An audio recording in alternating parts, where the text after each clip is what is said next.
Hello दोस्तों, स्वागत है आपका हमारी साइकोलॉजी क्लासेस में। तो आज हम आपको बताने जा रहे हैं एक एग्जाम पेपर के बारे में जिसका नाम है साइकोलॉजी ऑफ पर्सनैलिटी। तो साइकोलॉजी ऑफ पर्सनैलिटी का एग्जाम पेपर है और ये साइकोलॉजी का MA 4th सेमेस्टर का है, जो कि एग्जामिनेशन देखो आप देख सकते हैं इसमें लिखा हुआ है एग्जामिनेशन मई/जून 2019।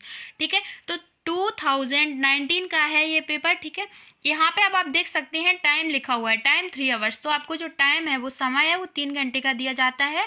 और जो मैक्सिमम मार्क्स हैं, जो अधिकतम मार्क्स हैं वो आपके 85 है रेगुलर स्टूडेंट के लिए। ठीक है, तो जो नियमित छात्र होते हैं उनके 85 नंबर का ये पेपर होता है और उनकी जो पास मार्क्स है वो 29 है। ठीक है, अब 29 जो मार्क्स हैं वो पास मार्क्स हैं।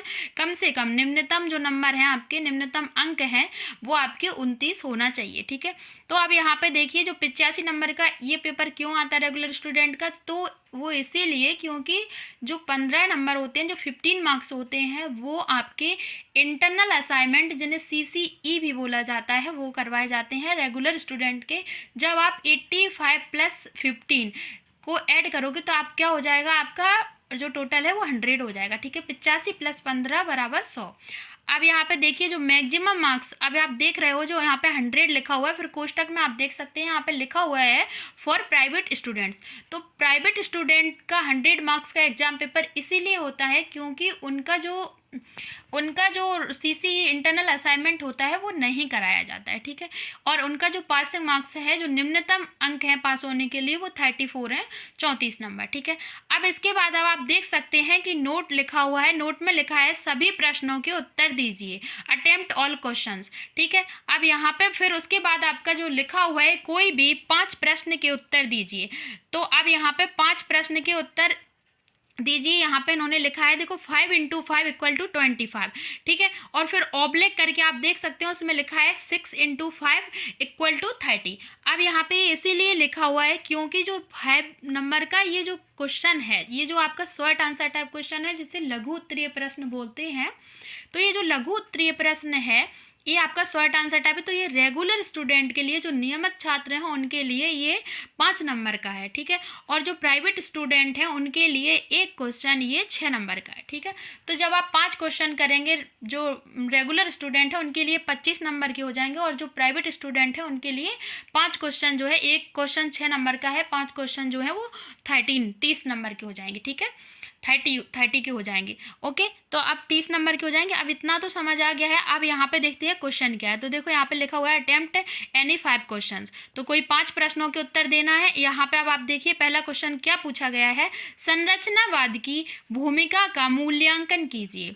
ठीक है, इसके बाद नेक्स्ट क्वेश्चन क्या है, नेक्स्ट क्वेश्चन है प्रकारवाद की मूल्य मान्यताओं की व्याख्या कीजिए। ठीक है, इसके बाद नेक्स्ट क्वेश्चन देखते हैं। नेक्स्ट क्वेश्चन क्या पूछा गया है, नेक्स्ट क्वेश्चन पूछा गया है आलपोर्ट द्वारा दिए गए प्रोप्रियम के प्रत्यय को समझाइए। ठीक है, तो यहाँ पे आप देख सकते हैं explain concept of proprium as given by Allport.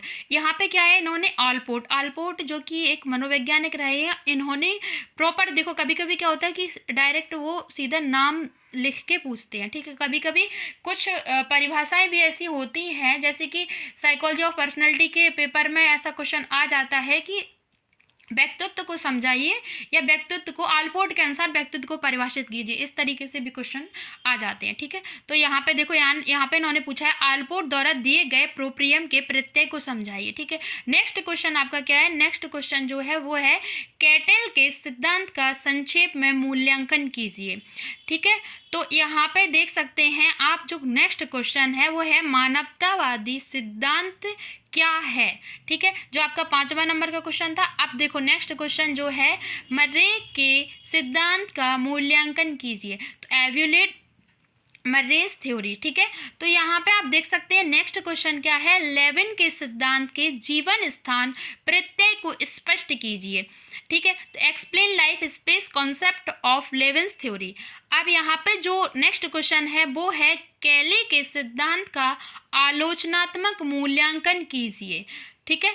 तो यहाँ पे कैली के सिद्धांत का आलोचनात्मक मूल्यांकन कीजिए, ये क्वेश्चन पूछा गया है। इसके बाद जो क्वेश्चन है वो है व्यक्तित्व अनुसूचियों के लाभ को समझाइए, ठीक है।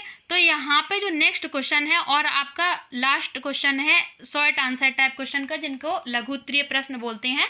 ये 10वें नंबर का क्वेश्चन है, देख सकते हैं। प्रक्षेपी विधि की विशेषताओं का वर्णन कीजिए, ठीक है। तो यहाँ पे आपका लास्ट क्वेश्चन है, 10वें नंबर का है, शॉर्ट आंसर टाइप क्वेश्चन है, ठीक है। तो इन 10 में से आपको किसी भी 5 प्रश्न के उत्तर देना कंपलसरी होता है। अगर आप 5 प्रश्न के उत्तर नहीं देते हैं तो आपको एक क्वेश्चन जैसे 5 नंबर का है तो इसके अकॉर्डिंग उस क्वेश्चन के नंबर नहीं दिए जाएंगे। मान लो अगर 5 में से आपने 3 प्रश्न के आंसर दिए हैं, 2 के नहीं दिए हैं, तो आपको वो 2 प्रश्न के जो नंबर है वो नहीं दिए जाएंगे, ठीक है। तो अब आप यहाँ पे देख लीजिए, अब आता है यूनिट फर्स्ट। यूनिट फर्स्ट आपको लिखा हुआ दिख रहा है, तो क्या है यहाँ पे इकाई जो फर्स्ट है उसमें देखो क्वेश्चन पूछा गया है वॉटसन के व्यवहारवाद को समझाइए। उसके जस्ट सामने आप देख सकते हैं 12/14 लिखा हुआ है, 12/14 है, ठीक है। तो यहाँ पे क्या है कि जो 12/14 इसीलिए लिखा हुआ है कि जो नियमित छात्र हैं, जो रेगुलर स्टूडेंट हैं, उनके लिए ये 12 मार्क्स का एक क्वेश्चन है, ठीक है। और जो प्राइवेट स्टूडेंट है उनके लिए 14 मार्क्स का है, ठीक है। तो यहाँ पे ये क्या है, लॉन्ग आंसर टाइप क्वेश्चन है, जिनको दीर्घ उत्तरीय प्रश्न बोलते हैं, इसीलिए ये इतना जो है 12 और 14 नंबर में पूछा गया है, ठीक है। तो यहाँ पे अब आप देखिए डिस्कस वॉटसन बिहेवियरिज्म, ठीक है। तो यहाँ पे क्या है कि अथवा में इन्होंने क्वेश्चन पूछा है, इसके अथवा में आप देखिए, जो कि अथवा में आप देख सकते हैं ये जो 3 लिखा हुआ है, ये 3 कुछ नहीं है, ये जो पेपर आता है तो वो ऐसे पेज नंबर लिखा हुआ है उसका, ठीक है। तो ये 3rd पेज नंबर पे ये वाला क्वेश्चन। तो देखो अथवा में आप देखिए, अथवा में क्या है, गेस्टाल्ट मनोविज्ञान में कोहलर और कोफका के योगदान की व्याख्या कीजिए। अब यहाँ पे इन्होंने पूछ लिया है, देखो explain Kohler and Koffka contribution in gestalt psychology. अब यहाँ पे इसमें जो अथवा में जो क्वेश्चन पूछा गया है, देखो ये वॉटसन के व्यवहारवाद को समझाइए, इन दोनों में से अथवा और करके लिखा हुआ है, लेकिन इनका मतलब ये है कि इन दोनों में से आपको किसी एक क्वेश्चन का आंसर देना कंपलसरी है, ठीक है। अगर आप इन दोनों में से किसी एक का आंसर नहीं देंगे तो क्या है कि आपको ये जो 12 जो नंबर है रेगुलर स्टूडेंट को वो नहीं मिलेंगे, और प्राइवेट स्टूडेंट के 14 मार्क्स नहीं मिलेंगे, ठीक है। तो अब आप देखिए जो आपका यूनिट सेकेंड है, अब यूनिट सेकेंड और यूनिट फर्स्ट क्यों लिखा हुआ है, कुछ स्टूडेंट के जो मन में ये कन्फ्यूज़न रहता है कि यूनिट फर्स्ट सेकेंड क्यों लिखा हुआ है। तो वो इसीलिए कि जो ये जो एग्जाम पेपर है, एमए का जो सिलेबस है उसमें क्या है, एमए का जो सिलेबस है, एमए के सिलेबस में आपकी यूनिट 5 रहती हैं, ठीक है। तो 5 यूनिट से आपको क्या है, प्रत्येक यूनिट से आपको शॉर्ट आंसर टाइप क्वेश्चन मिलेगा, प्रत्येक यूनिट से आपको लॉन्ग आंसर टाइप क्वेश्चन मिलेगा, ठीक है। लघु उत्तरीय प्रश्न भी मिलेंगे, दीर्घ उत्तरीय प्रश्न भी मिलेंगे, ठीक है। तो अब यहाँ पे क्या है, देखो यूनिट सेकेंड से इन्होंने जैसे क्वेश्चन पूछा है कैटल के सिद्धांत को समझाइए, डिस्कस कैटल्स थ्योरी। अथवा में पूछा है आइजेंक के सिद्धांत का आलोचनात्मक मूल्यांकन कीजिए। अब यहाँ पे इन्होंने अथवा में तो पूछ लिया है क्वेश्चन, लेकिन अब क्या है, कुछ स्टूडेंट के मन में अब ये भी कन्फ्यूजन होगा कि यूनिट सेकेंड लिखा हुआ है, तो ऐसा नहीं है कि यूनिट सेकेंड से जैसे कैटल के सिद्धांत को समझाइए एक क्वेश्चन इन्होंने यूनिट सेकेंड से पूछ लिया हो और इसका जो नेक्स्ट क्वेश्चन है वो किसी और यूनिट से पूछा गया हो। तो ऐसा बिल्कुल नहीं है कि जो नेक्स्ट क्वेश्चन है वो अलग यूनिट से पूछा है। यहाँ पे ये दोनों जो अथवा में दे रखा है, ये जो दोनों क्वेश्चन है ये दोनों यूनिट सेकेंड से पूछे गए हैं, ठीक है। तो जो अथवा वाला क्वेश्चन क्या था, आइजेंक के सिद्धांत का आलोचनात्मक मूल्यांकन कीजिए, वो इसीलिए क्योंकि देखो इन दोनों में से अथवा का मतलब क्या है कि इन दोनों में से आपको किसी एक क्वेश्चन का आंसर जो देना है वो कंपलसरी है, ठीक है। यहाँ पे बता दिया है ना, बता चुके हैं। तो यहाँ पे क्या है, सेम प्रोसेस है, अथवा में से किसी एक क्वेश्चन का आंसर देना ही है। देखो इकाई थर्ड पे आते हैं, तो इकाई जो थर्ड है, यूनिट थर्ड है आपकी, इकाई 3 है। देखिए तो यहाँ पे क्वेश्चन पूछा गया है मैस्लो के आवश्यकता अनुक्रम सिद्धांत की व्याख्या कीजिए, ठीक है। तो यहाँ पे मैस्लो के आवश्यकता अनुक्रम सिद्धांत की व्याख्या कीजिए, ये क्वेश्चन जो है इन्होंने देखो इसके अथवा में कौन सा पूछा है, ये क्वेश्चन यूनिट थर्ड से पूछा गया है। इसके अथवा में पूछा है मर्रे के आवश्यकता दबाव सिद्धांत की आलोचनात्मक व्याख्या कीजिए, ठीक है। तो यहाँ पे देखो यहाँ पे critically evaluated need press theory of Murray. अब इन्होंने क्या है ये पूछा है, इन दोनों में से आपको किसी एक का आंसर देना कंपलसरी है। अब आते हैं, देखो ये पेज नंबर 4 लिखा हुआ है पेपर का। तो अब आते हैं यूनिट 4, ठीक है। यूनिट 4 जो लिखा दिख रहा है आपको, इकाई 4। देखो तो इसमें क्वेश्चन जो है वो पूछा गया है, लेविन के क्षेत्र सिद्धांत पर एक लेख लिखिए, ठीक है। तो यहाँ पे देखो, यहाँ पे इन्होंने ये क्वेश्चन पूछा है, इसके अथवा में भी एक क्वेश्चन पूछा है। पहले तो ये क्वेश्चन देखो 12/14 लिखा हुआ है। देखो जो 12 और 14 मार्क्स है, 12 जो मार्क्स है वो रेगुलर स्टूडेंट के लिए, 14 मार्क्स है प्राइवेट स्टूडेंट के लिए। हाँ, अब देखो राइट एन ऐसे ऑन लेविन्स फील्ड थ्योरी। अब अथवा में इन्होंने कौन सा क्वेश्चन पूछा है देखते हैं। अथवा में इन्होंने क्वेश्चन पूछा है, यूनिट 4 से ही पूछा है। अथवा में पूछा है 5 कारक प्रतिरूप सिद्धांत की विवेचना कीजिए, ठीक है। तो एक्सप्लेन 5 फैक्टर्स मॉडल्स थ्योरीज। अब यहाँ पे देखिए जो यूनिट 5 से जो क्वेश्चन पूछा गया है, तो यूनिट 5 से जो क्वेश्चन पूछा गया है वो क्या है आपका, यूनिट 5 का ये जो क्वेश्चन है वो इस एग्जाम पेपर का लास्ट क्वेश्चन है, ठीक है। देखो अथवा में इन्होंने पूछा है यूनिट 5 से, और ये दोनों क्वेश्चन यूनिट 5 से ही है।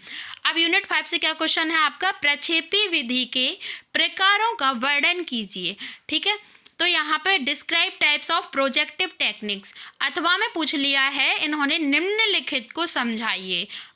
देखो पहला क्या है, अनुसूची के प्रकार, अनुसूची के प्रकार, और दूसरा है जो है, देखो कोष्टक में लिखा हुआ है बा करके, तो TAT विषय संप्रत्यक्ष परीक्षण, ठीक है। तो TAT विषय संप्रत्यक्ष परीक्षण है जो है उसको समझाना है, ठीक है, और अनुसूची के प्रकार को समझाना है। तो आ और बा करके दिया है इन्होंने, ठीक है।